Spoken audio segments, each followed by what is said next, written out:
अगला हेडिंग है अर्थशास्त्र।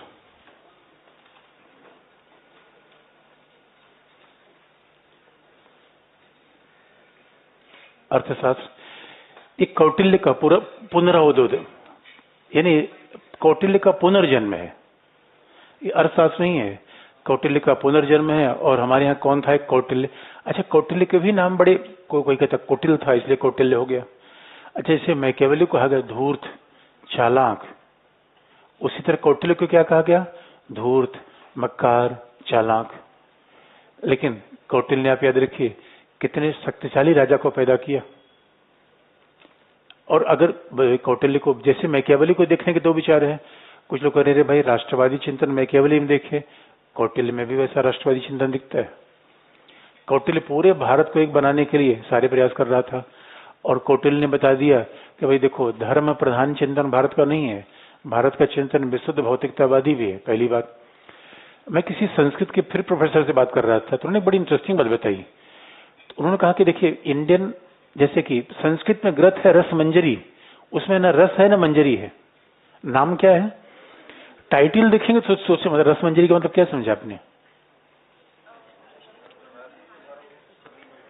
मतलब रसमंजरी का मतलब ऐसा कुछ विनोद, साहित्य, गीत, संगीत, ऐसे रसमंजरी होगा।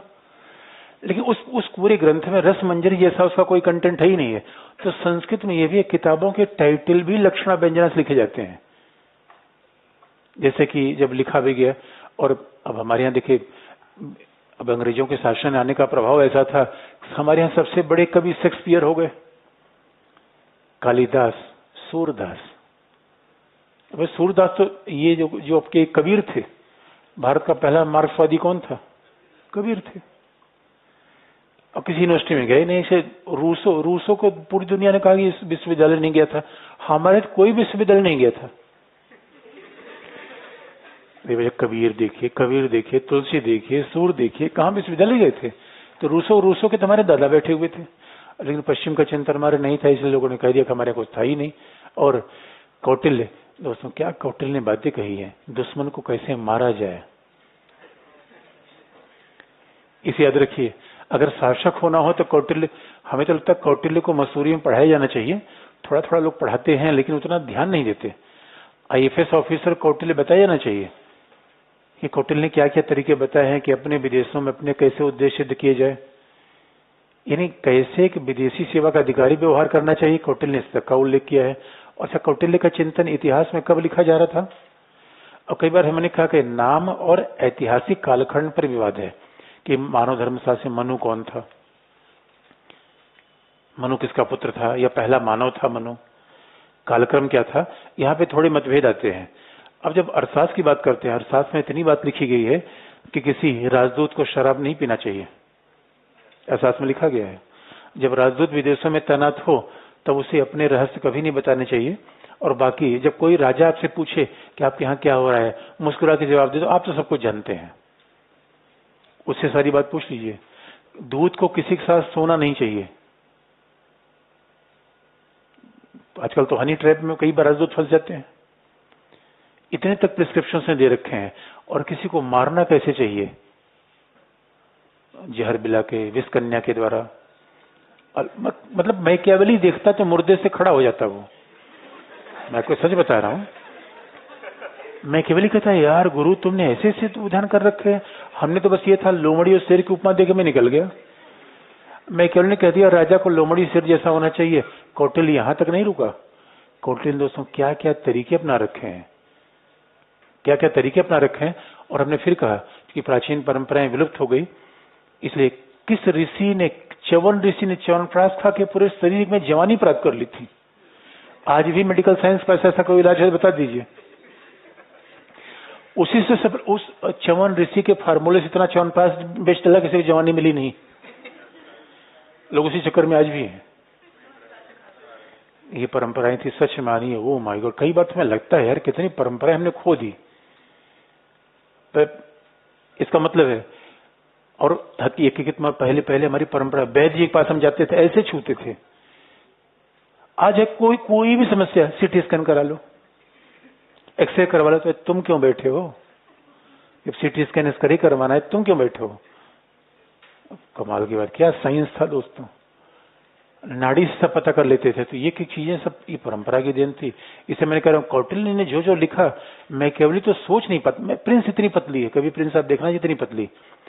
और अर्थशास्त्र में 1,00,000 श्लोक मिले हैं अभी तो जो ज्ञात है, 1,00,000, बाकी तो मिल ही नहीं पाए अभी। बाकी इधर उधर सब छिट इधर पड़ा हुआ है। और अर्थशास्त्र में इतना नहीं है, प्रशासन कैसे चलता है ये तक लिखा गया है। कमीशन कैसा होगा, डीएम कहाँ होगा, आईएएस ऑफिसर कहाँ होगा, नायब तहसीलदार कहाँ होगा, इन सब की बातें अर्थशास्त्र में है। प्रशासन भी है पहला, इंटरनेशनल रिलेशन है जो हम केनेथ वॉल्स में पढ़ते हैं आईआर में दूसरा, पॉलिटिक्स है तीसरी, धर्म समाज की बात की बिना कौटिल्य में चल नहीं सकता, इकोनॉमिक्स है पांचवा। और हमने यहीं से बात शुरू की थी, नाम है अर्थशास्त्र। अर्थशास्त्र है, पॉलिटिक्स नहीं, ये अर्थशास्त्र है, पॉलिटिकल इकोनॉमी है।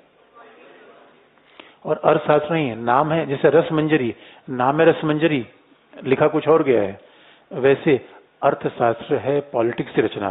फिर इसका नाम अर्थशास्त्र क्यों पड़ गया? क्योंकि इसमें कहा गया अर्थ का मतलब भूमि, मनुष्यों से बसी हुई भूमि। इस अगर कोई मनुष्यों से बसी हुई भूमि है, क्योंकि राज्य तो एक भौगोलिक विचार है। राज्य का मतलब है कि भूभाग पर रहने वाले कुछ लोग हों, उनकी सरकार हो, सरकार संप्रभु हो। इस भौगोलिक विचार को हम राज्य कहते हैं। तो राज्य पर बसे हुए लोगों की रक्षा कर देना, उनका प्रशासन करना, यही तो राजनीति का मूल सरोकार है। इसलिए जो नाम अर्थशास्त्र का है वो है मूलतः पॉलिटिक्स की रचना, लेकिन कौटिल्य ने बड़े समग्रता से उल्लेख किया है। और कौटिल्य का चिंतन धर्मशास्त्र का कई मामलों में विस्तार है। सप्तांग सिद्धांत धर्मशास्त्र से है, कल्याणकारी राज धर्मशास्त्र से है, अंतर्राष्ट्रीय राज्य मंडल सिद्धांत लगभग धर्मशास्त्र से है। तो ये बड़ी परंपरा, जैसे कि प्लेटो एरिस्टोटल के संबंध है, उतना ही संबंध है धर्मशास्त्र और अर्थशास्त्र में। बिल्कुल परंपरा का विस्तार है। इसलिए हमने कहा कि धर्मशास्त्र का ही विस्तार क्या है, अर्थशास्त्र, बस थोड़ा सा उसको भौतिकवादी आधार दे दिया गया। धर्मशास्त्र का चिंतन थोड़ा नैतिकता परक है, नाम से दिखता है, जहाँ धर्म की सर्वोच्चता है, राज्य की नहीं, भौतिक चीज की नहीं। यानी जहाँ पे मोक्ष की सर्वोच्चता है, अर्थ की नहीं। तो जीवन में सर्वोच्चता किसकी होनी चाहिए, मोक्ष की या अर्थ की? तो जब अर्थ की सर्वोच्चता हो जाएगी अर्थशास्त्र होगा, जब मोक्ष की सर्वोच्चता होगी तो धर्मशास्त्र होगा। ये जब सब बातें जो कौटिल्य ने कही, मंडल सिद्धांत वो भी धर्मशास्त्र से मिलता है, सप्तांग सिद्धांत वो भी धर्मशास्त्र से मिलता है, सामाजिक व्यवस्था धर्मशास्त्र की है। और कौटिल्य ने कहा जाता है कि चीजों को थोड़ा और लिबरल बना दिया। कौटिल्य ने कैसे चीजों को आगे बढ़ाया, हेडिंग लिख लीजिए, पहला हेडिंग क्या है, अर्थशास्त्र। और 2-3 पॉइंट लिख लीजिए, फिर हम आगे बढ़े। मैं अर्थशास्त्र कहता है कि 2 बार लिख लीजिए। पहला पॉइंट, भारतीय राजनीतिक चिंतन में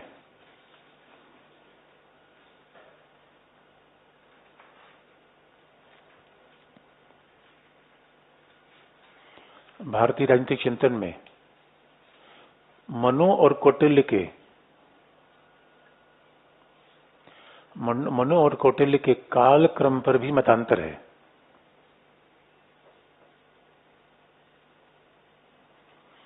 मनु और कौटिल्य के काल क्रम पर मतांतर है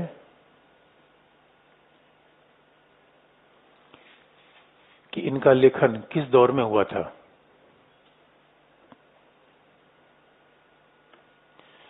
कौटिल्य के काल क्रम पर मतांतर है कि इनका लेखन किस दौर में हुआ था।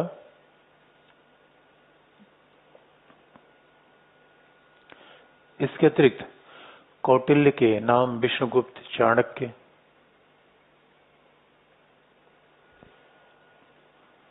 कौटिल्य के नाम विष्णुगुप्त, चाणक्य,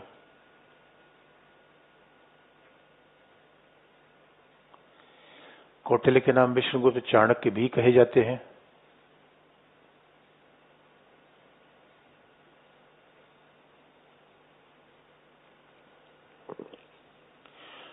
जो मूलतः एक व्यक्ति ही था।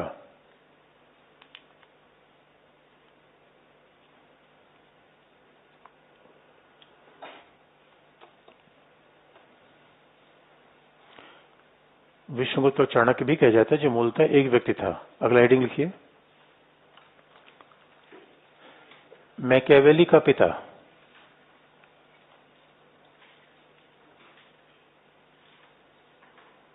पहला हेडिंग है मैकियावेली का पिता। मैकियावेली ने पहले लिखा या कौटिल्य ने? कौटिल्य ने। तो कौटिल्य का चिंतन किस समय लिखा गया था?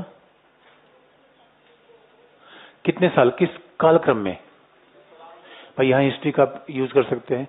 किस कालक्रम में लिखा कौटिल्य का चिंतन?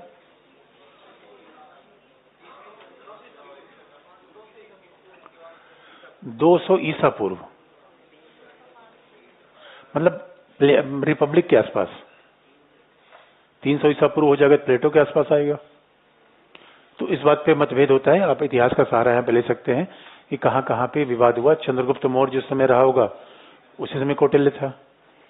तो अच्छा, दूसरी बात, जब इसलिए हम, लेकिन अगर हम ऐसे देखें कि जब कौटिल्य, जब अर्थशास्त्र आधुनिक जमाने में खोजा गया तो समाजशास्त्री ने खोजा 1906 में, बेंगलुरु के लाइब्रेरियन थे। तो अगर ऐसे उद्भव के हिसाब से देखा जाए तो कई बार ऐसा लगता है कि अर्थशास्त्र बाद में खोजी गई 20वीं शताब्दी में, लेकिन लिखा तो पहले गया।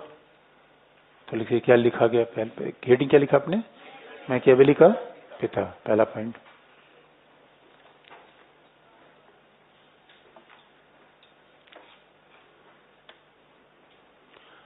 कौटिल्य का चिंतन।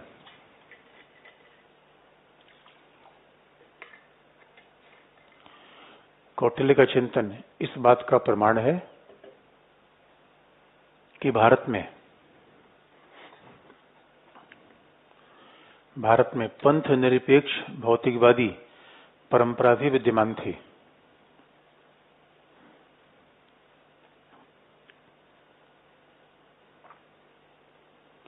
भारत में पंथ निरपेक्ष भौतिकवादी परंपरा भी विद्यमान थी।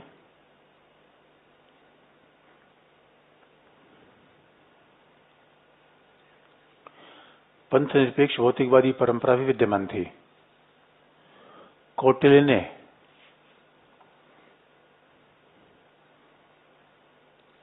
राज्य या राजा को केंद्रीय महत्व दिया।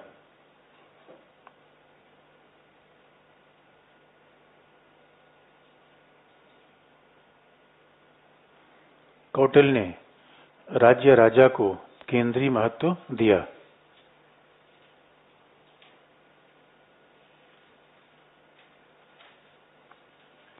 कौटिल्य ने राज्य राजा को केंद्रीय महत्व दिया और धर्म को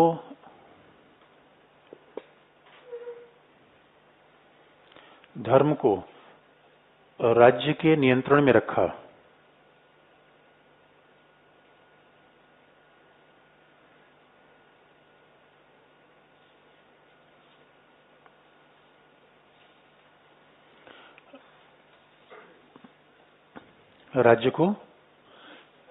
धर्म को राज्य के नियंत्रण में रखा और उसके अनुसार राज्य का सबसे बड़ा उद्देश्य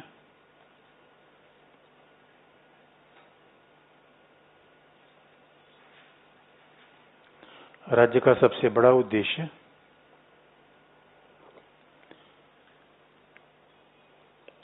को शक्तिशाली बनाए रखना है।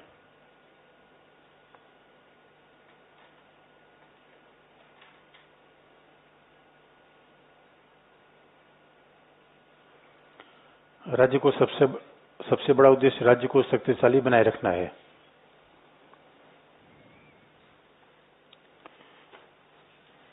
अर्थशास्त्र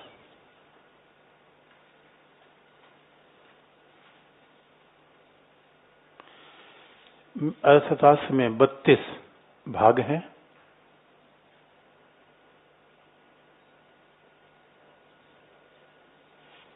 अर्थशास्त्र में 32 भाग हैं, 150 चैप्टर हैं।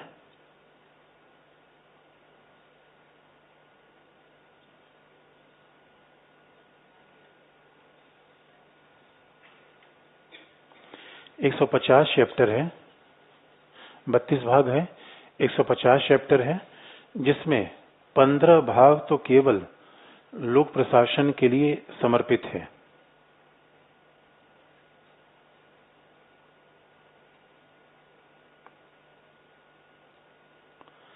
जिससे 15 भाग तो केवल लोक प्रशासन के लिए समर्पित हैं।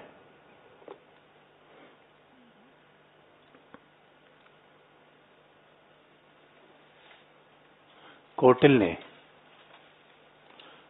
ने शासन कला का सिद्धांत प्रतिपादित किया। शासन कला अंडरलाइन।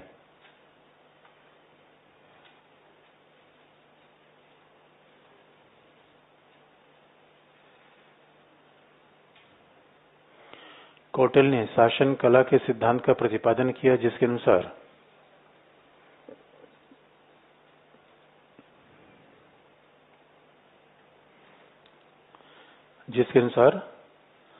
अर्थ की रक्षा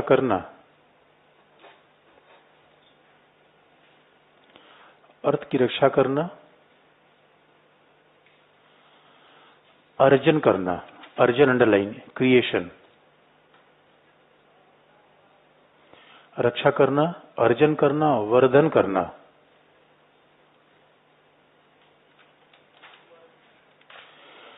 अर्थ की रक्षा करना, अर्जन करना, वर्धन करना। रक्षण, अर्जन, वर्धन राजा के मूल 3 उद्देश्य हैं।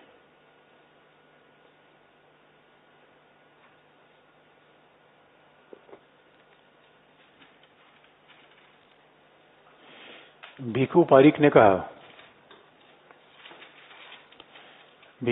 कहा कि प्राचीन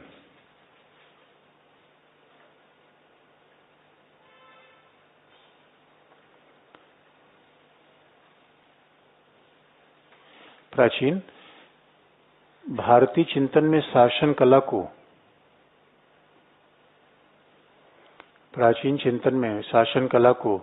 दंड नीति का भी नाम दिया गया है। दंड नीति अंडरलाइन।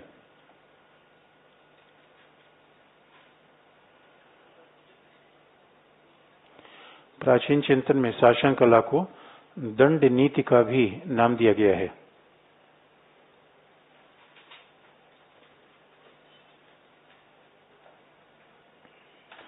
और जिस प्रकार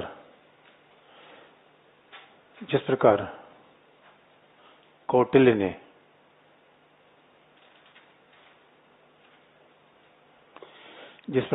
ने कहा कि साम दाम दंड और भेद के द्वारा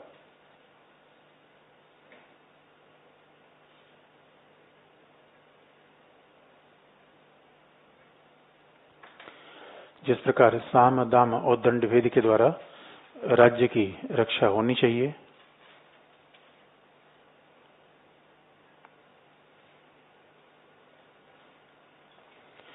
दंड भेद के द्वारा राज्य की रक्षा होनी चाहिए, साम दाम दंड भेद के द्वारा राज्य की रक्षा होनी चाहिए। ठीक उसी प्रकार मैकियावेली ने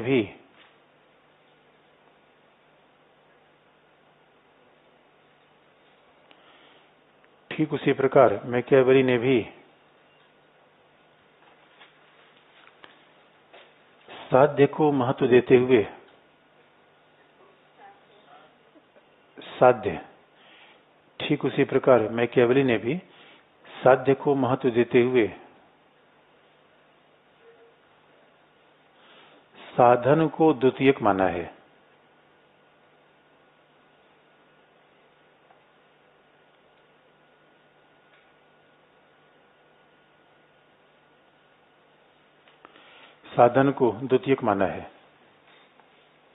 साध्य को महत्व देते हुए साधन को द्वितीयक माना है। मैकियावेली की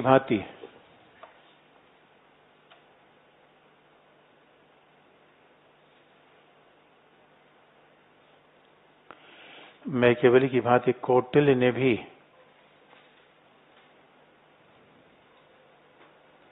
राजनीति और नैतिकता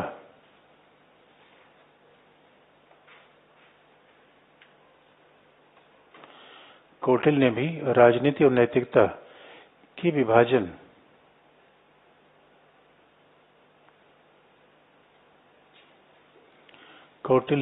राजनीति और नैतिकता के विभाजन का समर्थन किया।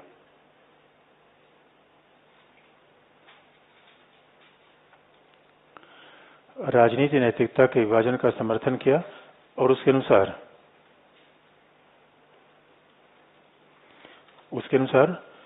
राजा के कार्य का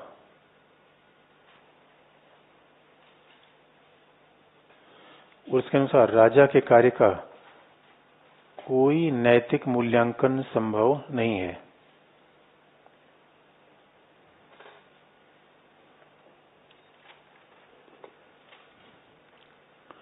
राजा के कार्य का कोई नैतिक मूल्यांकन संभव नहीं है। तो ये इसके अलावा जितना आप कंपैरिजन कर सकते हैं उतनी बात आप लिख सकते हैं। यद्यपि ये कहा जाता है कि मैकियावेली और कौटिल्य में थोड़ा सा फर्क है, क्योंकि जो कौटिल्य का चिंतन है बड़ा व्यापक है, उसमें सब कुछ आता है। आगे लिख लीजिए। यद्यपि मैकियावेली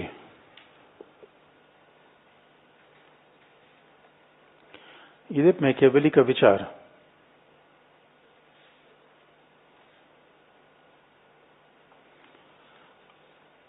मूलतः शासन कला पर केंद्रित है,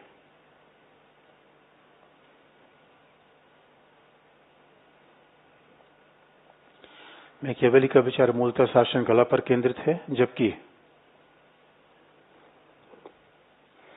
जबकि कौटिल्य ने ज्ञान को निम्नलिखित भागों में विभाजित किया है।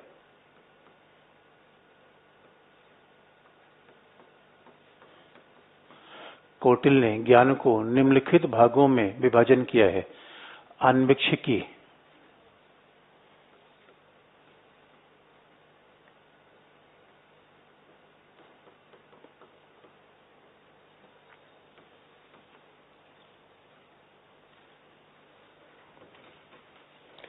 कौटिल्य ने ज्ञान को 4 भागों में विभाजित किया है। अन्वेक्षिकी, त्रयी, वार्ता और दंड नीति।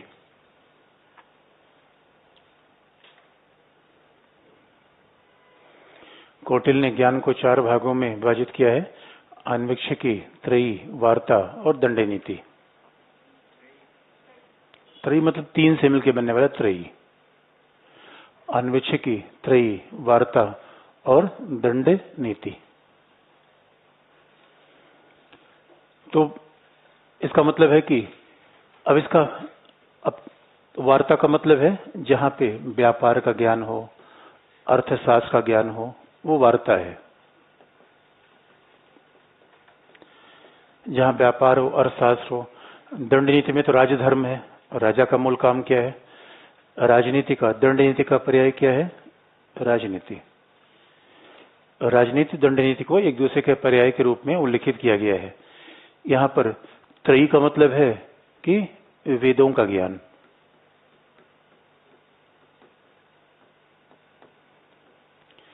त्रयी का मतलब है कि वेदों का ज्ञान।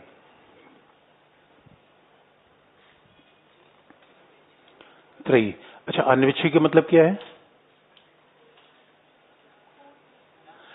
अब शाब्दिक रूप में तो अन्वेक्षी का मतलब खोज दिखता है, लेकिन अन्वेक्षी का मतलब क्या है? दर्शन या नैतिकता का ज्ञान।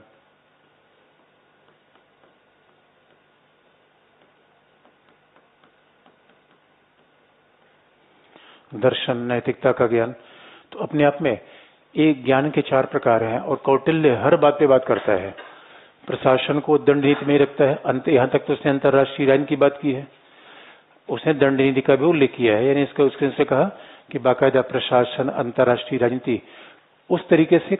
इसलिए मैकियावेलिक चिंतन बड़ा संक्षिप्त है तो शासन कला का ज्ञान, लेकिन यहाँ पे इकोनॉमिक्स भी है, वार्ता है, उसके बाद वेदों का भी ज्ञान है, उसके बाद अन्वेक्षिकी भी है। यानी मानव को संपूर्ण जीवन में अध्ययन करने का तरीका है। इसलिए लिख लीजिएगा। इसलिए कौटिल्य का चिंतन मैकियावेली से अत्यधिक व्यापक और विशद है।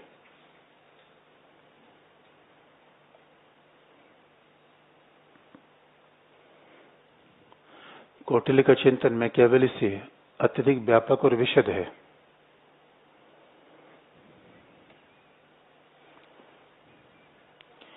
व्यापक और विशद है, जो मानव जीवन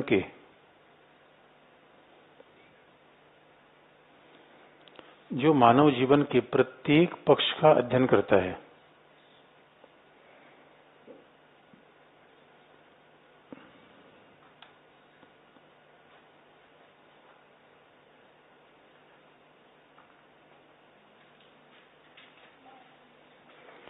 मानव जीवन के प्रत्येक पक्ष का अध्ययन करता है। तो ये इसका मतलब है कि फिर यहाँ कौटिल्य मैकियावेली में बड़ा फर्क आ जाता है। कौटिल्य बहुत प्रशासन से अंतर्राष्ट्रीय सबकी हम एक एक उल्लेख कर देंगे। तो इसका मतलब फिर से, और जितनी बातें हमने मैकियावेली में बताई थी, कैसे राजनीति का प्रभाव होगा, अर्थ का चिंतन बढ़ेगा, सब कुछ आप उसको उल्लेख कर सकते हैं। लेकिन ये बात कहीं न कहीं बहुत अच्छा बेसिक अंतर किया जाए तो कई बार कई पॉइंट आ जाते हैं। कई पॉइंट का मतलब है कि मैकियावेली ने कहा था राजा को लोमड़ी जैसा चालाक होना चाहिए, धूर्त होना चाहिए, ऐसा कौटिल्य ने कभी नहीं कहा है। यानी अंतर्राष्ट्रीय मामले में राज्य के हितों को बढ़ाने के लिए राजा को साम दाम दंडभेद का प्रयोग करना चाहिए, 6 नीतियों का प्रयोग करना चाहिए, लेकिन उसने राजा को लोमड़ी जैसा कभी नहीं कहा। राजा तो हमेशा एक अच्छा व्यक्ति ही होना चाहिए अपने निजी जीवन में, वैसा धूर्त नहीं होना चाहिए, लेकिन राज्य के उद्देश्य को बढ़ाने के लिए राजा किसी भी उपाय का प्रयोग करेगा, ऐसा उसने कहा है। अब सवाल यह है कि फिर अब इसी सप्तांग सिद्धांत पर आ जाए। दंडी नीति के बारे में उसने क्या कहा? तो दंडी नीति में पहले सप्तांग सिद्धांत आएगा, और सप्तांग में फिर वही बात आप देखेंगे, मत्स्य न्याय, पूरा चिंतन, कौटिल्य का चिंतन बिल्कुल वैसे शुरू होता है जैसे मैकियावेली का। ठीक वैसे हमने कहा प्लेटो और अरिस्टोटल के बीच जो रिलेशन है, कौटिल्य का चिंतन वैसे शुरू हो, क्योंकि क्या कहा, मनु किसका पुत्र था? विवस्वान का। विवस्वान का मतलब सूर्य। जैसे कि धर्मशास्त्र में कहा गया, जैसे धर्मशास्त्र में ये बात कही गई कि जब मत्स्य न्याय हो गया था तो लोगों ने मिलकर मनु को राजा बना दिया, और मनु सूर्य के पुत्र थे। अब कौटिल्य में इधर कुछ लोग मतभेद कर लेते हैं। कुछ लोग कहते हैं कौटिल्य में सामाजिक समझौते का सिद्धांत है या दैवी सिद्धांत, इस बारे में मतभेद है। फिर भी ज्यादातर मत इसमें मिलता है कि नहीं, वो सामाजिक समझौते का ही सिद्धांत है। तो कौटिल्य का चिंतन बिल्कुल धर्मशास्त्र से शुरू होता है। हेडिंग चेंज कर लीजिए।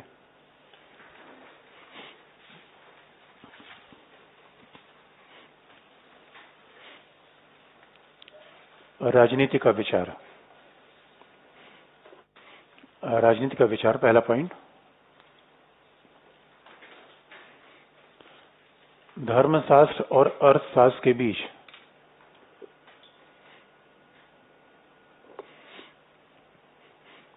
धर्मशास्त्र और अर्थशास्त्र के बीच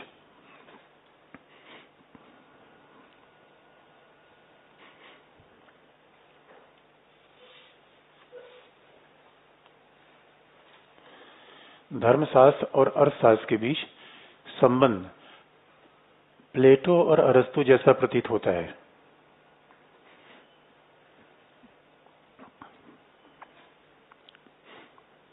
धर्मशास्त्र और अर्थशास्त्र के बीच का संबंध प्लेटो और अरस्तु जैसा प्रतीत होता है,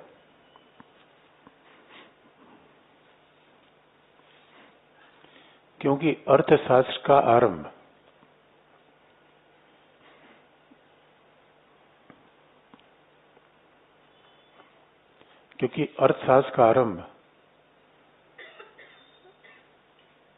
धर्मशास्त्र के मत्स्य न्याय की विचार से शुरू होता है।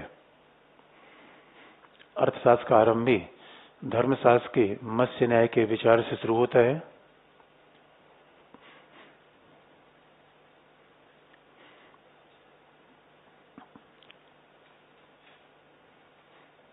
धर्मशास्त्र के मत्स्य न्याय के विचार शुरू होता है, और इस मत्स्य न्याय की स्थिति को दूर करने के लिए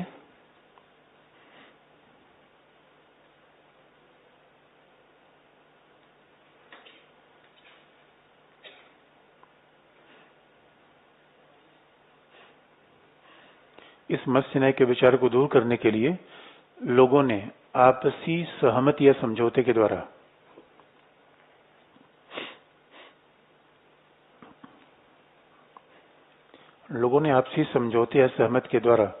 विवस्वान के पुत्र मनु को अपना राजा बनाया।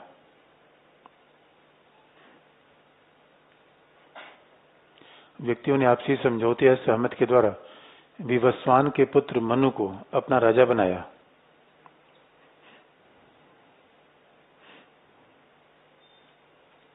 और यह कहा कि वे राजा को अपने अनाज का 1/6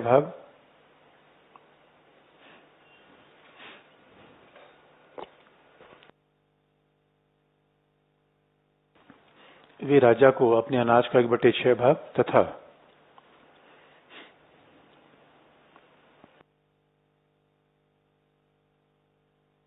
तथा वस्तुओं और सोने के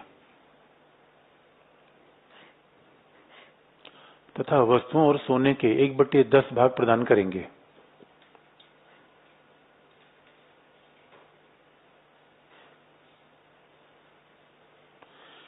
वस्तुओं और सोने के 1/10 भाग प्रदान करेंगे।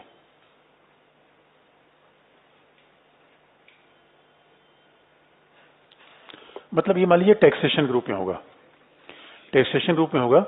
और आपको हम याद दिला दें, वैसे तो कौटिल्य ने कहा है कि राजा राज्य के अनेक प्रकार हो सकते हैं, लेकिन कौटिल्य के चिंतन में गणतंत्र की परंपरा नहीं दिखती, लोकतंत्र की परंपरा नहीं दिखती, जैसा कि मैकियावेली में बार बार दिखा है।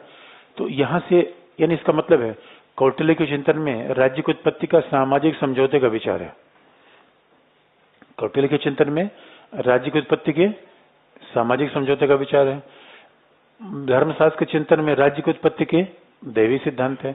तो कौटिल्य में कहीं ये नहीं कहा कि राजा ईश्वर जैसा होगा, लेकिन राजा धर्म का आचरण करेगा, यानी कि राजा के ऊपर इतने प्रतिबंध है कि राजा की दिनचर्या तक सुनिश्चित की जाएगी। मतलब अगर देखिए, राजा के ऊपर तमाम किस्म के प्रतिबंध थे, यदि संविधान का भले न हो तो राजा की बाकायदा दिनचर्या तक सुनिश्चित होगी। राजा को कब उठना चाहिए, कब उसको सोना चाहिए, क्या खाना चाहिए, और इन सब चीजों में इतनी बातों का ध्यान रखा गया है कि राजा जब अपने मंत्रियों से मंत्रणा करे तो वो समय कौन सा होना चाहिए। और वहां पे व्यक्ति तो होना नहीं चाहिए, चिड़िया भी नहीं होनी चाहिए। तो कई बार चिड़िया भी अपने संदेश पास कर सकती है। तोता वगैरह तो बोलता है, पुराने जमाने में कबूतर का प्रयोग खूब होता था संदेश देने में। तो उसमें कहा जाता है जब मंत्रणा राजा कर रहा है अपने मंत्रियों के साथ, तो वहां कोई व्यक्ति नहीं होना चाहिए। इसलिए लोग कहते दीवारों को भी कान होते हैं। तो शायद ये बात यहीं से ली गई थी, नहीं छोटी छोटी बातों का ध्यान रखा गया है। तो शुरुआत तो बिल्कुल धर्मशास्त्र से हो रही है, लेकिन भौतिकवाद उसमें प्रभावी हो जाता है, भौतिकवाद प्रभावी हो जाता है। लेकिन राजा को कभी ऐसा नहीं कहा गया केवल बलशाली होना चाहिए, क्योंकि राजा जब धर्म के काम से भ्रष्ट होगा, और ये बात तो चंद्रगुप्त में दिखती भी है। आगे लिख लीजिए, सप्तांग सिद्धांत। अब यहां इसका थोड़ा विस्तार कर देंगे जो कौटिल्य में नहीं था। हाँ, हेडिंग होगा सप्तांग सिद्धांत।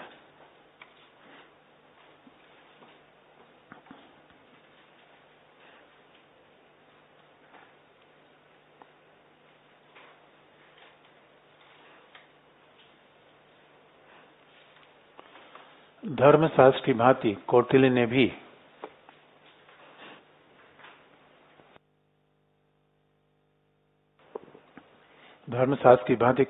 भी राज्य के 7 अंगों का उल्लेख किया है।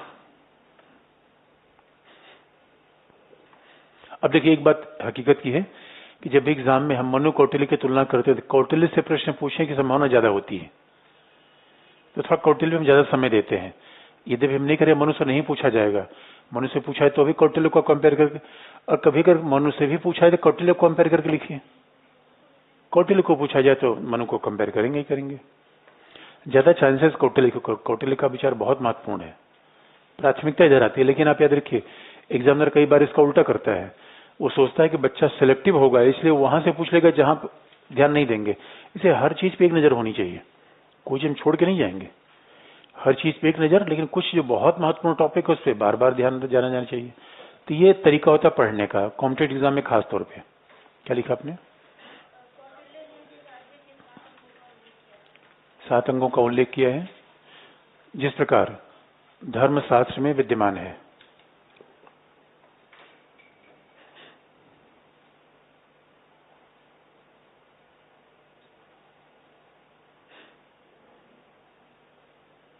धर्मशास्त्र में विद्यमान है, जिसमें राजा की शक्तियों, कर्तव्यों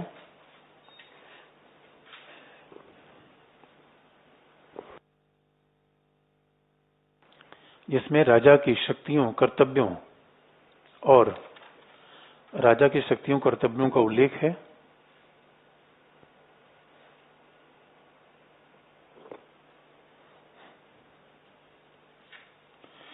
राजा की शक्तियों कर्तव्यों का उल्लेख है तथा कल्याणकारी राज्य के विचार का समर्थन किया गया है।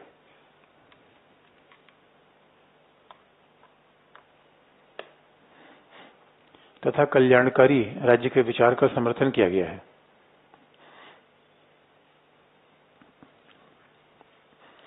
अब देखिए फर्क इतना है, जैसे कौटिल्य को हम पढ़े, फर्क इतना है कि आज कोई राजा बने, अगर राजा का मतलब राष्ट्रपति है, भाई राष्ट्रपति प्रधानमंत्री राजा ही तो है आज के, तो आज कोई राजा बने तो उसमें भारत का नागरिक होना चाहिए, 35 वर्ष का होना चाहिए, लाभ के पद पे नहीं होना चाहिए, तो उस समय कोई क्वालिफिकेशन रही होगी।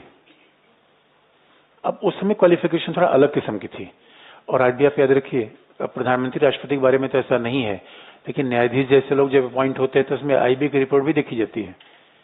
इंटेलिजेंस ब्यूरो की रिपोर्ट क्या उनके बारे में है, इंटेलिजेंस ब्यूरो ने मना तो नहीं किया है। तो वैसे ही कौटिल्य ने तमाम क्वालिफिकेशन बताई है कि क्या क्वालिफिकेशन होनी चाहिए। कौटिल्य के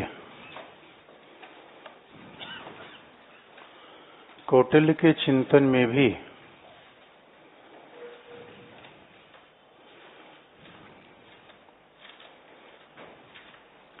कौटिल्य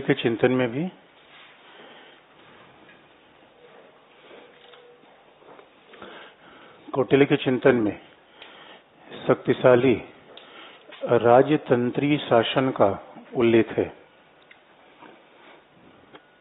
कौटिल्य के चिंतन में शक्तिशाली राजतंत्री शासन का उल्लेख है।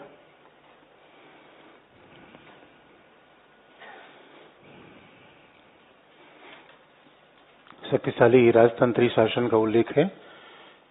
यद्यपि विद्वानों के बीच इस बिंदु पर मतभेद है।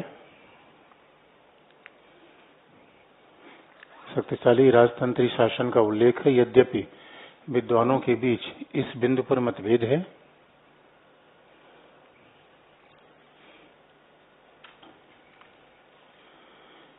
कि शासन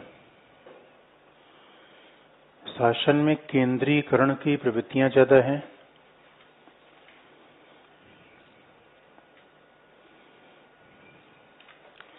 शासन में केंद्रीकरण की प्रवृत्तियां ज्यादा हैं अथवा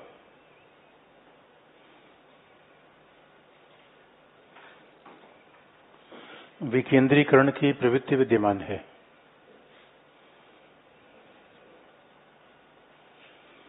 केंद्रीकरण की प्रवृत्तियां ज्यादा हैं अथवा विकेंद्रीकरण की प्रवृत्ति विद्यमान है।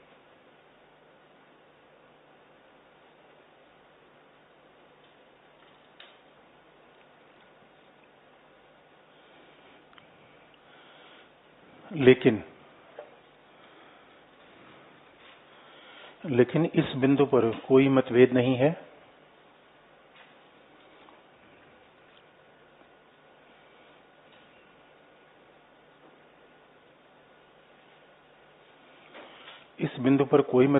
है कि कौटिल्य का शासन कल्याणकारी है। इस बिंदु पर कोई मतभेद नहीं है कि कौटिल्य का शासन कल्याणकारी है।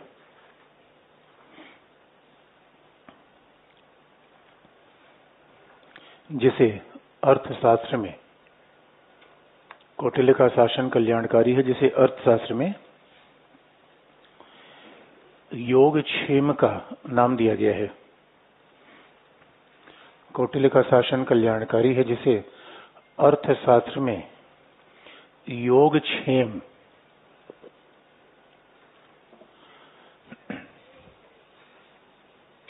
सेम नहीं,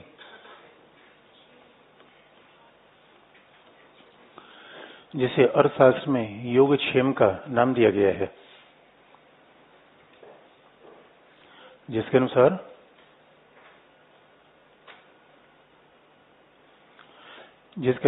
प्रजा की रक्षा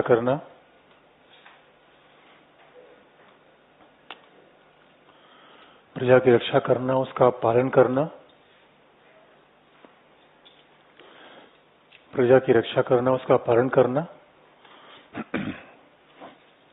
और उसकी संपन्नता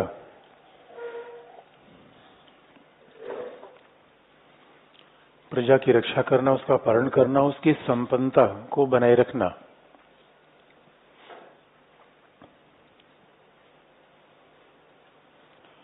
प्रजा की रक्षा करना, पालन करना, उसकी संपन्नता को बनाए रखना, राजा का मूल दायित्व है।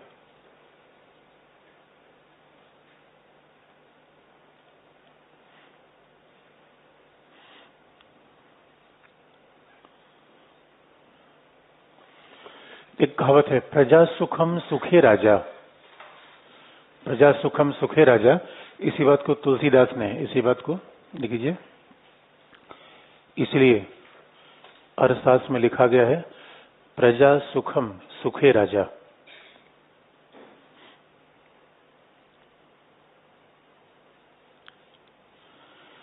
प्रजा सुखम सुखे राजा।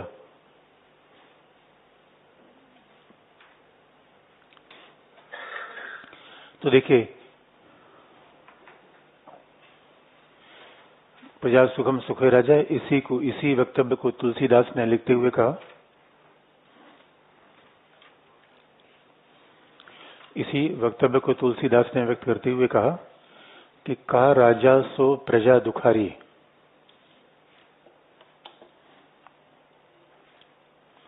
का राजा सो प्रजा दुखारी। तुलसीदास ने लिखते हुए कहा कि का राजा सो प्रजा दुखारी।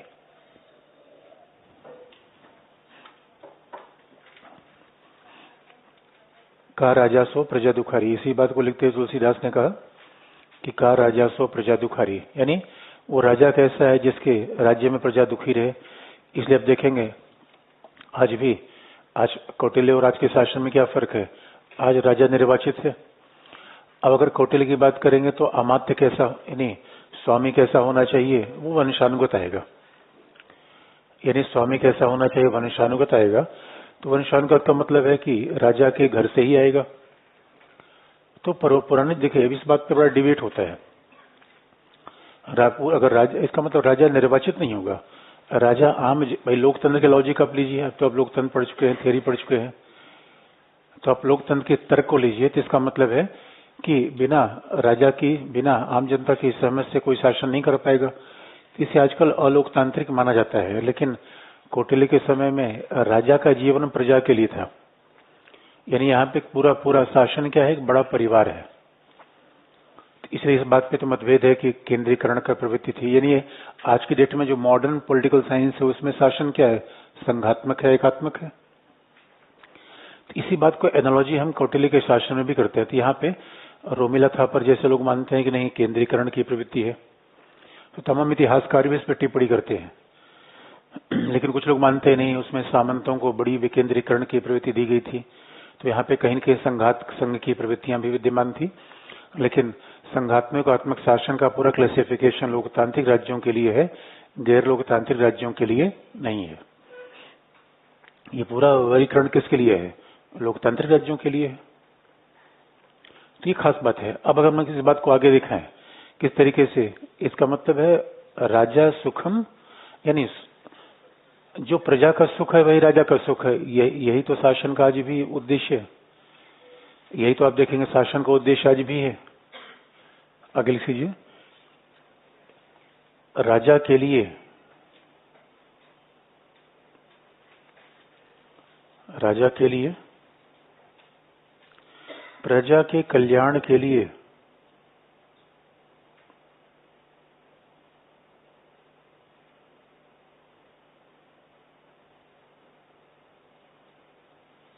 राजा के लिए, प्रजा के कल्याण के लिए प्रजा की संपन्नता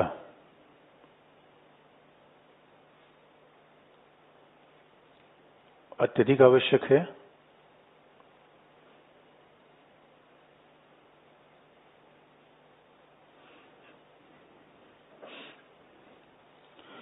प्रजा की संपन्नता अत्यधिक आवश्यक है, क्योंकि प्रजा संपन्न होगी तभी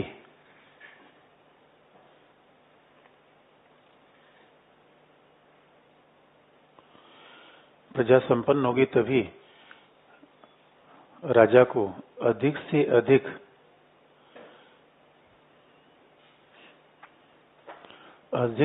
कर की प्राप्ति होगी।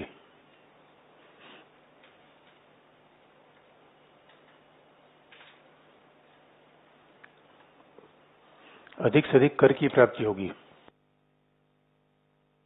योगक्षेम का शाब्दिक अर्थ है कि संसाधनों का संवर्धन। योगक्षेम का शाब्दिक अर्थ है संसाधनों का संवर्धन।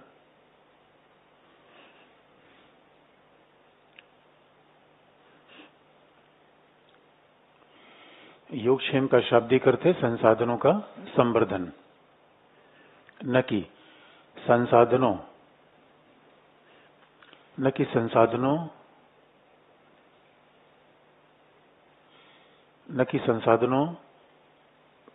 का दुरुपयोग करना।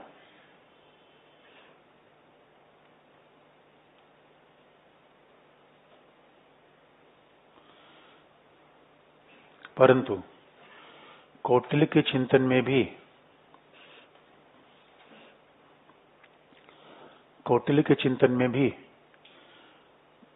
केवल प्रजा का भौतिक उत्थान शामिल नहीं है।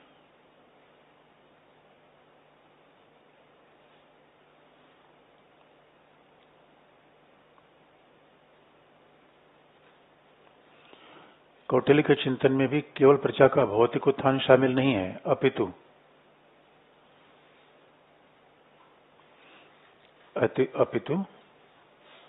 आत्मिक उत्थान भी शामिल है। अपितु आत्मिक या आध्यात्मिक उत्थान भी शामिल है। अपितु आत्मिक या आध्यात्मिक उत्थान भी शामिल है।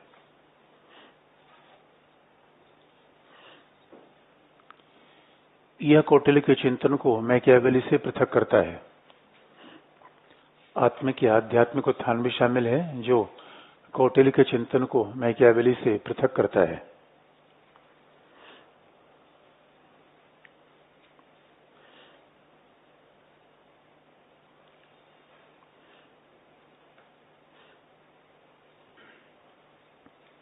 अगला पॉइंट, योगक्षेम की प्राप्ति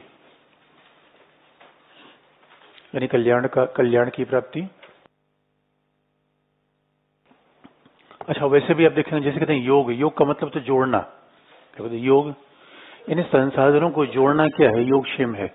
और संसाधन जुटेंगे तभी तो प्रजा का कल्याण होगा। संसाधन जुटेंगे तभी तो प्रजा कल्याण होगा, ऐसा कौटिल्य ने माना है। इसे कौटिल्य ने कहा भी एक अच्छा राजा कौन है? जहां प्रजा संपन्न होगी वही राजा अच्छा है। प्रजा की संपन्नता से राज्य की संपन्नता जुड़ जाती है। प्रजा शक्तिशाली है। आपको हम याद दिला दें, अमेरिका हो, स्विट्जरलैंड संपन्न क्यों है? लोग संपन्न है। हमारे भारत में आप देखिए 140 करोड़ की जनसंख्या होने जा रही है, 5 करोड़ लोग केवल डायरेक्ट टैक्स देते हैं। ऐसा देश संपन्न नहीं हो सकता। जब 5 ही करोड़ लोग केवल टैक्स देंगे तो सरकार के पास दायित्व तो बहुत ज्यादा है, उस माले में राजस्व ही नहीं है। तो ये हर राज्य के लिए चैलेंज आता है। इसे कौटिल्य कितना व्यवहारिक है, इसलिए तो आप देखेंगे बार बार प्लेटो जैसे लोगों ने क्या कहा, राज्य का निर्माण व्यक्तियों के चरित्र से होता है, पेड़ पत्थर से नहीं होता। तो सिद्धांत फिलॉसफी एक ही होती है, कोई विचारक बात कहे। यानी लोगों को शक्तिशाली बनाया जाए, लोगों को आगे बढ़ावा दिया जाए। और खास बात है, जब कल्याणकारी राज्य की बात आती है पश्चिम में, जब तो ये आज के कल्याणकारी राज्य की बात देखिए अलग है। आजकल फ्रीबीज का बड़ा मामला चल रहा है। एक बात आप याद रखिए, फ्रीबीज का संबंध क्या है? आप सुविधाओं का वितरण गरीबों के लिए करेंगे या बिना सोचे समझे सभी के लिए करेंगे? तो कौटिल्य की योगक्षेम कल्याणकारी, देखिए आज क्या है, बिना सोचे समझे हमने कह दिया कि बस में फ्री यात्रा। अब बस में फ्री यात्रा का मतलब है कि ऐसा कोई, आप देखिए याद रखिए, क्या चीज फ्री मिलनी चाहिए? जो वंचित वर्ग हो पहला उसको मिलना चाहिए, सभी को नहीं। फिर तो बंदर बांट हो जाएगी, फिर तो अर्थव्यवस्था का नुकसान होगा, फिर कोई भी अर्थव्यवस्था खराब हो जाएगी। लंबे समय में आप देश का बड़ा नुकसान कर जाएंगे, चुनाव आप जीत जाएंगे। इसे जो कल्याणकारी राज्य का मॉडल है आज के सारे, यही तो सुशासन है। अब हमने सारी बात बताई, एग्जामिनर ने क्या पूछ लिया? कौटिल्य के चिंतन में सुशासन बताइए। तो ये बताइए सुशासन में क्या है? भाई सुशासन का मतलब आज के संदर्भ में देखा जाए तो हो सकता है कि डेमोक्रेसी ना हो, वहां डिजिटल गवर्नमेंट ना हो, ई गवर्नेंस ना हो, क्योंकि उस समय नहीं था ई गवर्नेंस का। तो संभव है कौटिल्य के शासन में राइट इन्फॉर्मेशन न रहा हो, ई गवर्नेंस न रहा हो, लेकिन ऐसा थोड़ी कि तो मैकेनिज्म है गुड गवर्नेंस के। गुड गवर्नेंस का 2 पार्ट है, एक तो प्रक्रिया को ठीक बनाना, एक लोगों को कल्याण करना। इन शासन कैसा होना चाहिए? उत्तरदायी होना चाहिए। न्याय कैसा होना चाहिए? त्वरित होना चाहिए। संसाधन, यानी ये तो अपने आप में गुड गवर्नेंस के टेक्निकल पक्ष है, प्रक्रियात्मक पक्ष है कि शासन पारदर्शी हो, त्वरित हो, जवाबदेह हो, सिविल सेवा तटस्थ निष्पक्ष रूप में काम करे। गुड गवर्नेंस के शासन डिसेंट्रलाइज हो, ये गुड गवर्नेंस के प्रक्रियात्मक पक्ष हैं। हर गवर्नेंस का सबसे बड़ा पक्ष क्या है? सामाजिक न्याय। तो सामाजिक न्याय किसके लिए किया जाए? जो समाज के वंचित वर्ग है उनके लिए सुविधाएं दी जाए, संपन्न वर्ग के लिए नहीं, आंख मुंह दिखे नहीं। इसे कौटिल्य का राज्य क्या कहता है कि इन्हें कौटिल्य भी जानता था स्टार्टअप कार्यक्रम चलाया जाए।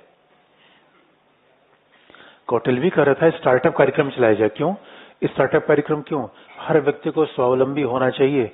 हर राज्य कल्याणकारी, देखिए कल्याणकारी राज्य की सबसे बड़ी समस्या क्या गई है? व्यक्ति राज्य पर निर्भर हो गया है। ये व्यक्ति के लिए खतरनाक है और राज्य के लिए और खतरनाक है।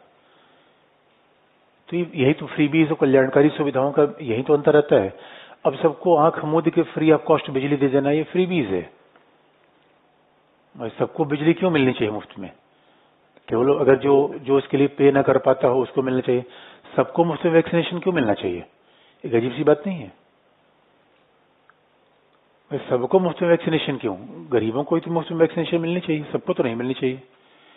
तो अब ये देखिए यही प्रॉब्लम है। तो कौटिल्य ने इस बात को ध्यान दिया है क्योंकि इससे पूरी अर्थव्यवस्था बर्बाद हो जाएगी। और इंडियन गवर्नमेंट एंड पॉलिटिक्स में पढ़ते हुए पंजाब, तेलंगाना, इन राज्यों की अर्थव्यवस्थाएं, बंगाल लगभग गिरने को है। याद रखिए अलग ही देश होते तो इनका हाल श्रीलंका जैसा हो जाता, यकीन मानिए। ये कंडीशन है इनके अभी इनकी, लेकिन बड़े संघ के साथ है तो इसलिए चीजें ढकी रहती हैं, सपोर्ट मिलता रहता है। अगली चीज कौटिल्य के योगक्षेम प्राप्त करने के निम्नलिखित साधन है।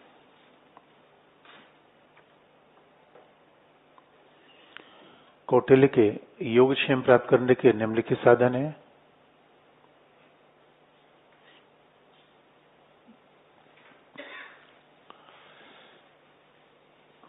पहला धर्म। योगक्षेम प्राप्ति के निम्नलिखित साधन है धर्म। धर्म जिसमें वर्णाश्रम शामिल है, वर्ण आश्रम शामिल है। कौटिल्य के योगक्षेम के लिए पहला धर्म आवश्यक है जिसमें वर्ण और आश्रम दोनों शामिल हैं। त्रिवर्ग शामिल है।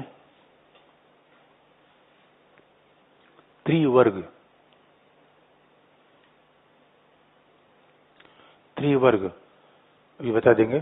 स्वधर्म और नैतिकता। त्रिवर्ग, स्वधर्म और नैतिकता के द्वारा योगक्षेम की प्राप्ति होगी।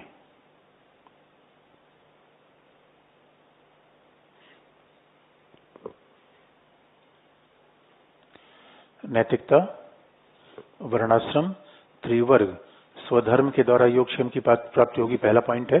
त्रिवर्ग का मतलब ये आपको बता देंगे। दूसरा है दंड।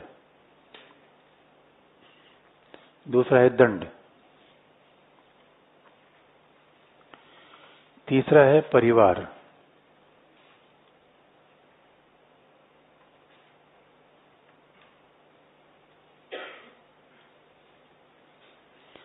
परिवार। अगले पैराग्राफ से प्लेटो के चिंतन में कौटिल्य के चिंतन में परिवार को एक मूलभूत इकाई स्वीकार किया गया है।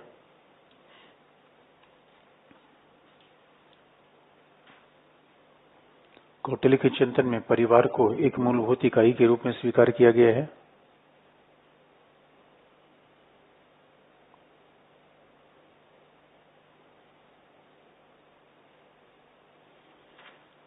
इसलिए व्यक्तिवादी चिंतन विद्यमान नहीं है। परिवार को मूलभूत इकाई के रूप में स्वीकार किया गया है, इसलिए व्यक्तिवादी चिंतन विद्यमान नहीं है।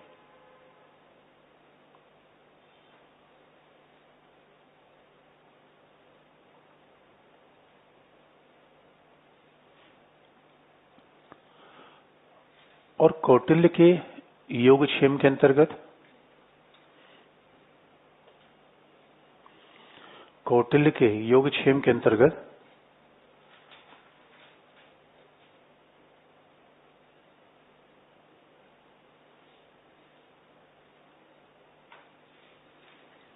कौटिल्य के योगक्षेम के अंतर्गत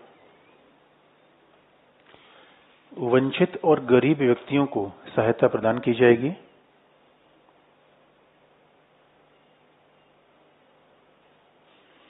कौटिल्य के योगक्षेम के अंतर्गत वंचित और गरीब व्यक्तियों को सहायता प्रदान की जाएगी।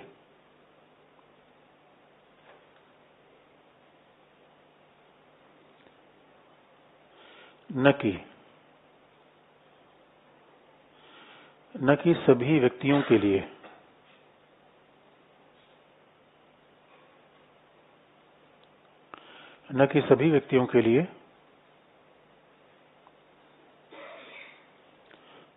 कि सभी व्यक्तियों के लिए सुविधाएं प्राप्त होंगी।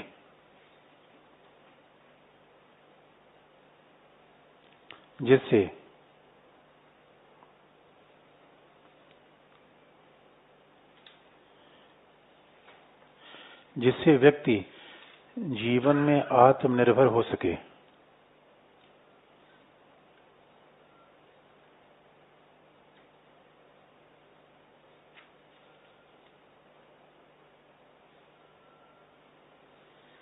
जिससे व्यक्ति जीवन में आत्मनिर्भर हो सके। जिससे व्यक्ति जीवन में आत्मनिर्भर हो सके। अगला हेडिंग चेंज कर लीजिए। अच्छा, आपने हेडिंग पहले क्या लिखा था? सप्तांग सिद्धांत। तो सप्तांग सिद्धांत में राजा है, सारा उसका पॉलिटिक्स और सप्तांग सिद्धांत ही है। तो बजाय केवल राजा और स्वामित्व तो मंत्री के लिखवाने के बजाय तो ऐसा हेडिंग हम चेंज कर देंगे। तो लिख लीजिए न्याय। न्याय का निर्माण।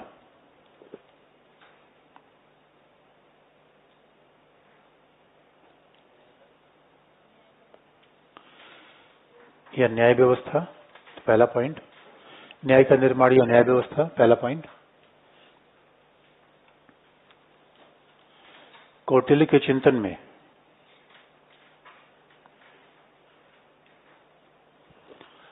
राजा को ही, स्वामी को ही न्याय व्यवस्था का केंद्र माना गया है। कौटिल्य के चिंतन में राजा या स्वामी को ही न्याय व्यवस्था का केंद्र माना गया है।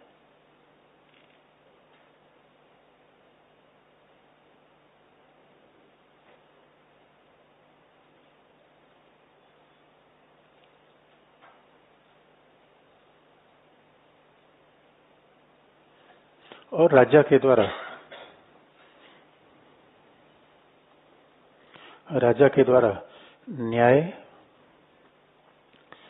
न्याय का संचालन निम्नलिखित आधार पर किया जाएगा। और राजा के द्वारा न्याय का प्रशासन निम्नलिखित आधार पर किया जाएगा।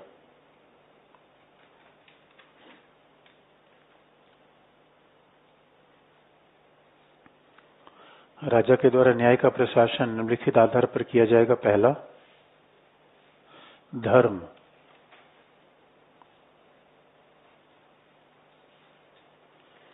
धर्म।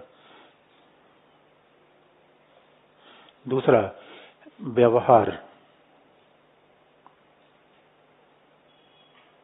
पहला धर्म, दूसरा व्यवहार, जिसमें साक्ष्यों और सबूतों को शामिल किया गया है। व्यवहार जिसमें साक्ष्य और सबूत को शामिल किया गया है।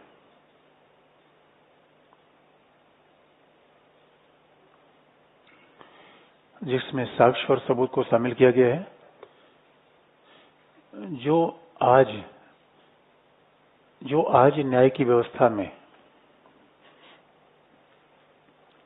आज न्याय की व्यवस्था में दांडिक न्याय के नाम से भी जाना जाता है। क्रिमिनल जस्टिस सिस्टम, जो वर्तमान में न्याय की व्यवस्था में दांडिक न्याय, ये क्रिमिनल जस्टिस सिस्टम के रूप में भी जाना जाता है।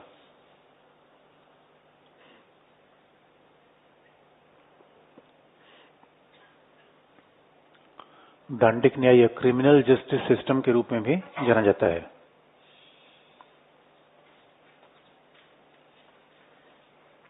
तीसरा पॉइंट है परंपराएं।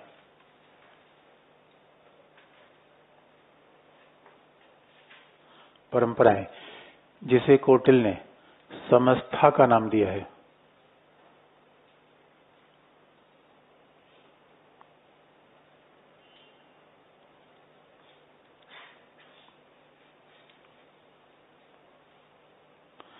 समस्था का नाम दिया है। और कौटिल्य के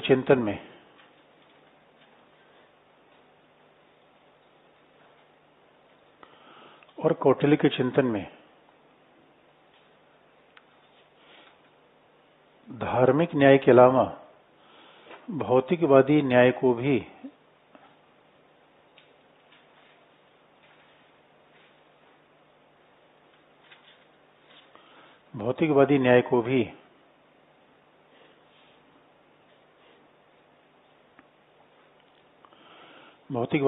भी समान महत्व दिया गया है।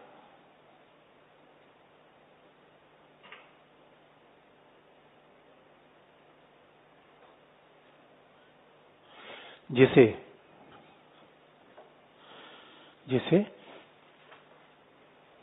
उसने राजासना का नाम दिया है, जिसने राजासना RAJASHASA ने राजासना या तार्किक सिद्धांतों का नाम दिया है। राजासना या तार्किक सिद्धांतों का नाम दिया है।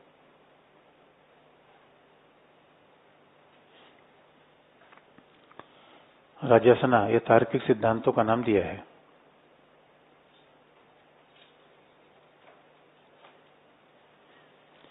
और यदि न्याय के विभिन्न सिद्धांतों की व्याख्या में कोई दुविधा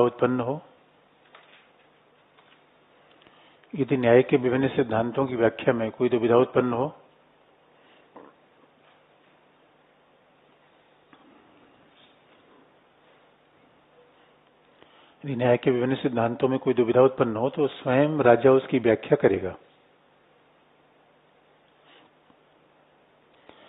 न्याय के विभिन्न सिद्धांतों में कोई दुविधा उत्पन्न हो तो स्वयं राजा उसकी व्याख्या करेगा।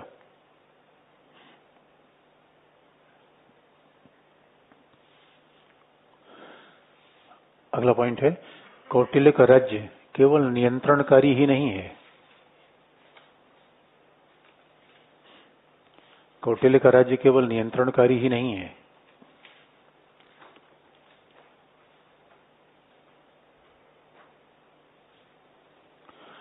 अपितु कल्याणकारी भी है।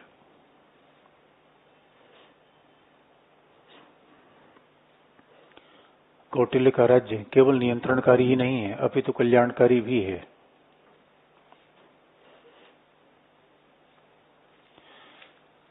क्योंकि योगक्षेम के द्वारा वितरणकारी न्याय पर भी बल दिया गया है।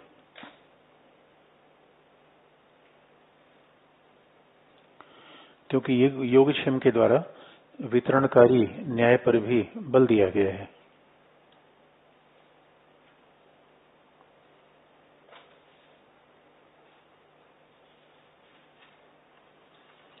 वितरणकारी न्याय पर भी बल दिया गया है।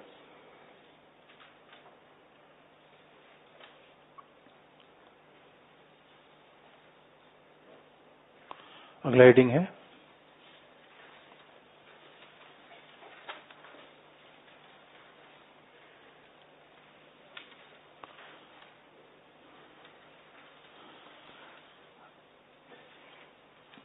संप्रभुता का विचार। कौटिल्य के चिंतन में संप्रभुता का विचार।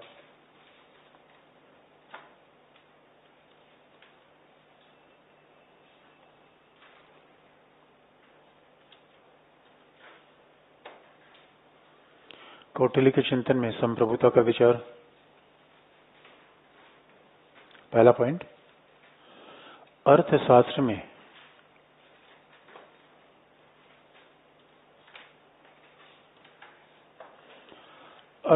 में निम्नलिखित प्रकार के सरकारों की कल्पना की गई है।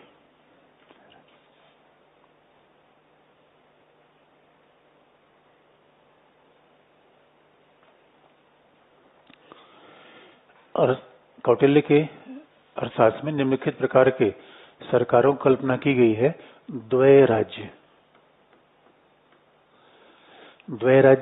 वैराज्य, द्वैराज्य, वैराज्य और संघ संघवृत्ता।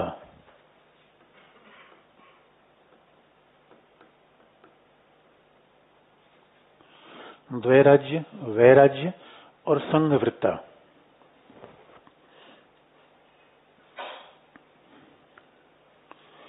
द्वैराज्य, वैराज्य और संघवृत्ता, जिसके अनुसार दो व्यक्तियों के द्वारा किया गया शासन द्वैराज्य है।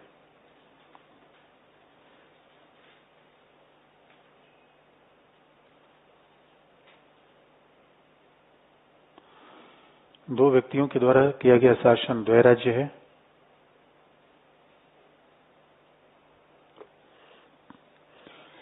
विदेशी व्यक्ति के द्वारा किया गया शासन वैराज्य है। विदेशी व्यक्ति के द्वारा किया गया शासन वैराज्य है।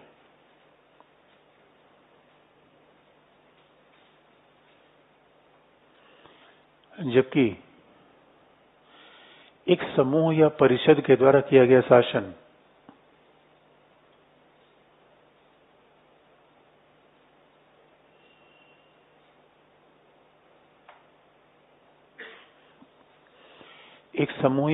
के द्वारा किया गया शासन संघवृत्त है, संघवृत्ता है। एक परिषद के द्वारा किया गया शासन संघवृत्त है या संघवृत्ता है। एक परिषद के द्वारा किया गया शासन संघवृत्त है, संघवृत्ता है।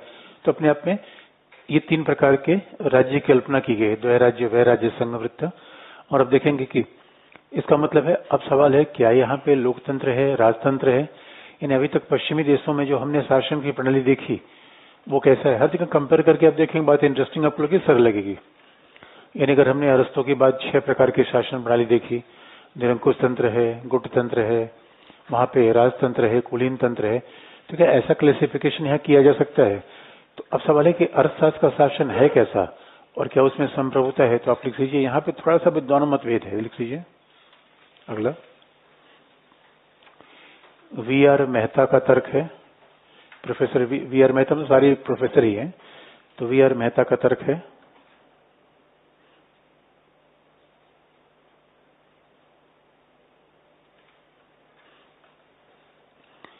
कि कौटिल्य के राज्य को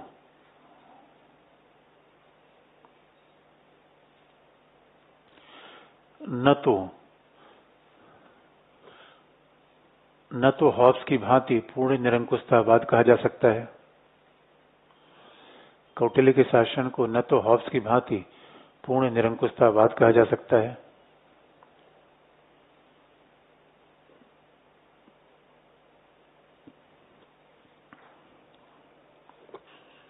न तो हॉब्स की भांति पूर्ण निरंकुशतावाद कहा जा सकता है, न ही इसे लॉक जैसा संवैधानिक राजतंत्र कहा जा सकता है।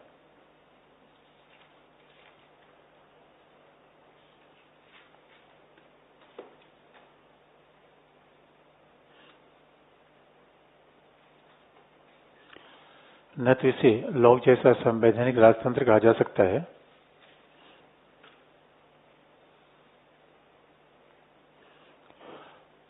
और न ही प्राचीन भारत में विद्यमान निरंकुश शासकों की भांति है। नहीं है प्राचीन समय में विद्यमान निरंकुश शासकों की भांति है।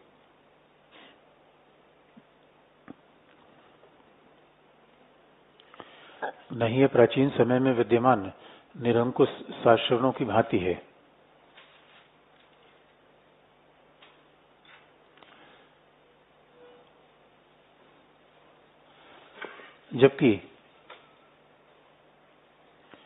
जबकि आर.पी.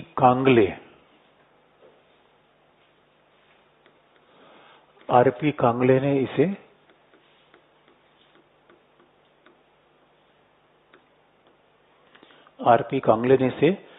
राजतंत्री शासन का नाम दिया है।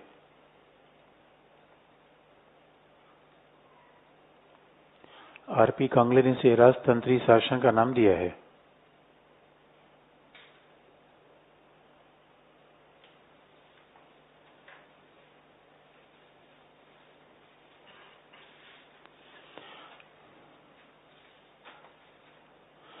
कांगले ने इसे राजतंत्री शासन का नाम दिया है। अब देखिए, ये बड़ा बड़ा विवाद का विषय है, विद्वानों में कि आखिर में शासन प्रणाली थी कैसी। एक खास बात आप देखेंगे, कौटिल्य के चिंतन में जो सबसे बड़ी व्यवहारिकता देखी है, शायद इसीलिए हमारे यहाँ, अब आप लोग हिस्ट्री तो पढ़ते हैं, तो ऐसा हमारा चंद्रगुप्त विक्रमादित्य का शासन भारत में बड़ा प्रभावी था, बड़ा लंबा था, बड़ा विस्तारित था। तो क्या वो तलवार पे दम पे था या न्याय के बल पे था? तो कहा भी जाता है कि अपने आप में इन्हें राजा का शासन का मतलब है कि वो अच्छा अगर राजा हो, न्यायपूर्ण शासन, लोगों की भलाई करे, तो अपने आप में राजा की भलाई अपने आप होती रहेगी। तो कौटिल्य का शासन एक विशेष किस्म का है जिसकी तुलना अर्थशास्त्र में लगभग मुश्किल है।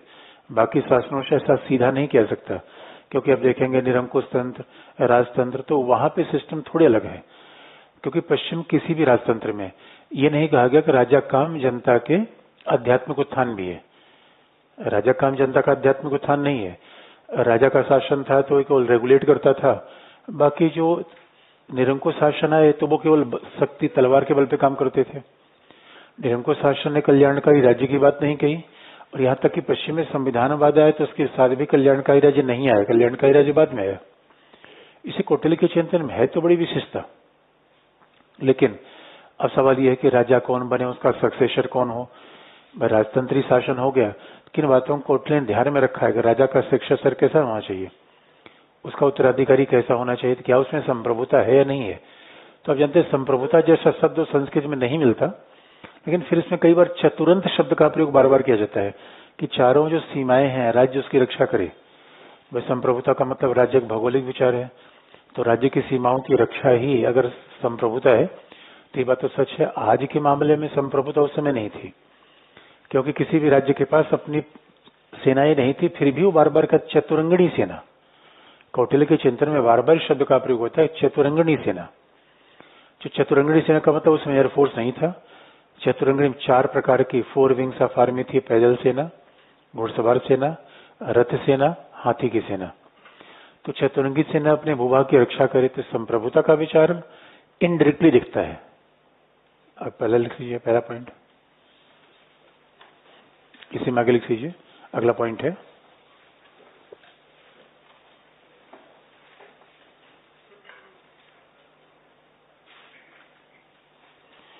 कौटिल्य के चिंतन में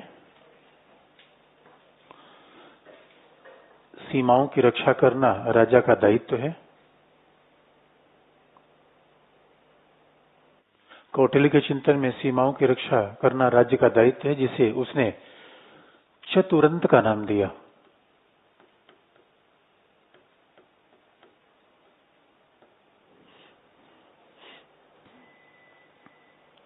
जिसे उसने चतुरंत का नाम दिया।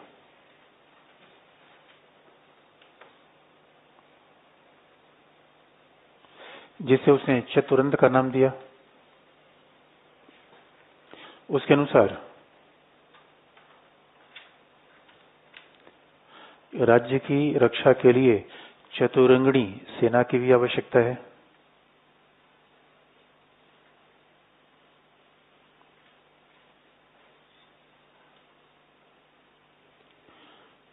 राज्य की रक्षा के लिए चतुरंगणी सेना की भी आवश्यकता है।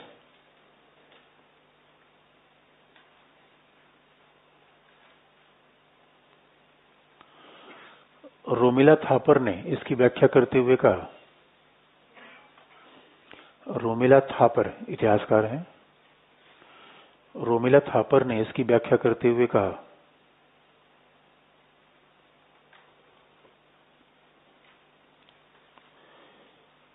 कि राजा के दरबार में, रोमिला थापर ने इसकी व्याख्या करते हुए कहा कि राजा के दरबार में संप्रभुता का विचार दिखाई देता है।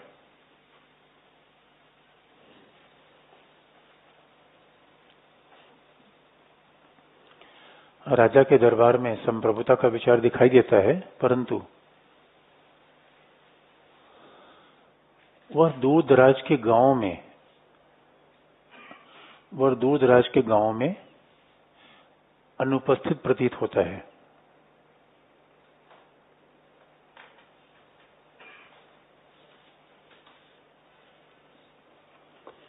और दूर दराज के गांवों में अनुपस्थित प्रतीत होता है।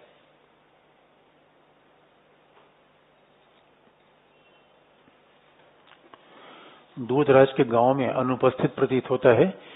A.S. अल्तेकर ने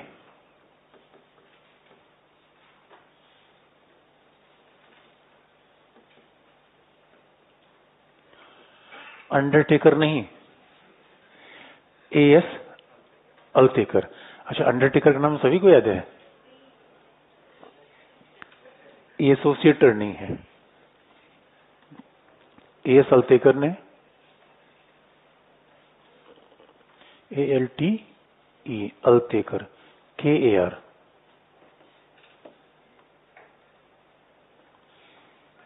ALTE A.S. अल्तेकर ने कहा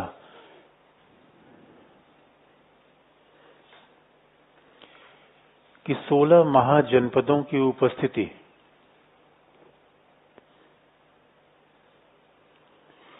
A.S. अल्तेकर ने कहा 16 महाजनपदों की उपस्थिति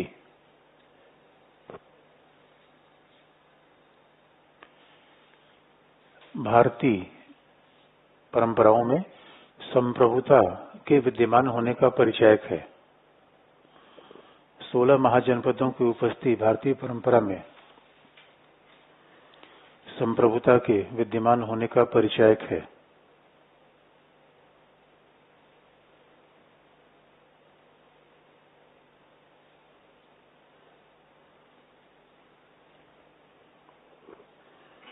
भारतीय परंपरा में संप्रभुता होने का परिचायक है। स्वामी राजा, स्वामी या राजा, स्वामी और राजा ही संप्रभुता का केंद्र था।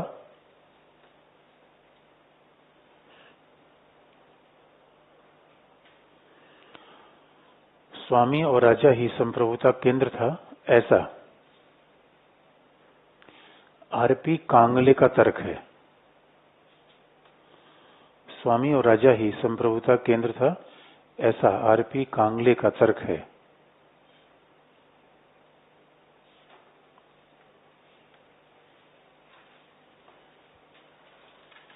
ऐसा R.P. कांगले का तर्क है।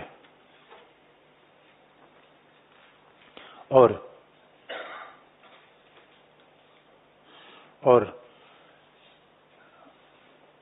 अच्छा, हेडिंग चेंज कर लीजिए। राजा की शक्तियों पर नियंत्रण और संतुलन, चेक एंड बैलेंस। राजा की शक्तियों पर नियंत्रण और संतुलन, चेक एंड बैलेंस।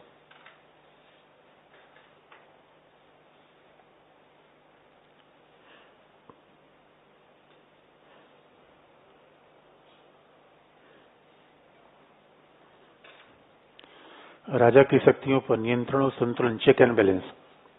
अच्छा, एक बात याद लेते, अगर कभी आपको मान लीजिए कोई न्याय आ जाए, कुछ बात आ जाए, तो कैसी चीजों का मान लीजिए कभी एक दो लाइन आपको कम पड़ी इधर उधर, तो कैसे आप बात शुरू कर सकते हैं कि प्राचीन भारतीय चिंतन में संप्रभुता राज्य के व्यवस्थित चिंतन विद्यमान है, फिर यहाँ से कौटिल्य के विचार शुरू करिए। ऐसा थोड़ी कौटिल्य का न्याय या सीधे न्याय पे लिखना शुरू कर दीजिए, तो एक दो लाइन तो कॉन्टेक्स्ट बना सकते हैं, पश्चिमी विचारकों से कंपेयर कर सकते हैं, तो अपने आप बात व्यवस्थित हो जाती है। तो हमेशा संदर्भ के हिसाब से लिखेंगे, बातें ज्यादा बेहतर दिखती हैं। यानी न्याय आए तो सीधा न्याय लिखना शुरू कर दिया कि न्याय के ये स्रोत है, न्याय का मतलब ये है। भाई थोड़ी सी बात तो कहेंगे कि न्याय का विचार कहाँ से रहा है, कौटिल्य है कौन, किस देश का है, क्या उसके बारे में विवाद है।